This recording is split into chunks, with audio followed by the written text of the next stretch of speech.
J'ai fumé pendant 30 ans et pendant longtemps, je me suis raconté que c'était juste une habitude, une petite pause, une envie, un besoin, une habitude. Mais avec le temps, j'ai compris que c'était pas ça. En réalité, c'était une fuite, une manière de calmer le stress, de remplir un vide. Et cela me donnait l'illusion de contrôler quelque chose, de maîtriser quelque chose, alors que c'était simplement la cigarette qui me maîtrisait. Mais en fait, arrêter la cigarette ne commence pas le jour où on l'arrête. Ça commence un petit peu avant, avec les prises de conscience.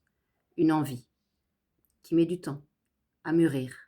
Il y a des essais, il y a des échecs, mais toujours cette envie. Et cette voix à l'intérieur qui te dit, est-ce que tu as envie de continuer comme ça? Est-ce que tu as envie de continuer à être attaché à ça? Et un jour, c'est le jour, sans contrainte, sans peur, avec conscience et sans retour. Alors oui, j'ai arrêté du jour au lendemain, mais j'ai eu des années de questionnement et des années d'essais.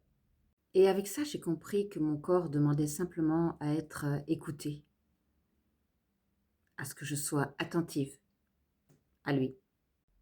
Et aujourd'hui, chaque respiration est une victoire, sans fumer. Chaque inspiration est un merci silencieux à cette capacité encore d'être en vie. Et si je parle de cigarette aujourd'hui, ce n'est pas pour parler juste de cigarette ou arrêter la cigarette. C'est pour partager aussi le fait que nous ne sommes pas nos erreurs, nous ne sommes pas nos dépendances. Et tout est encore possible quand on le décide, tant qu'il y a de la vie. Et le corps sait remercier à sa manière. Et il est bon de choisir la conscience, de choisir la liberté, de choisir la guérison. Il n'est jamais trop tard de se libérer. Il suffit juste d'un pas.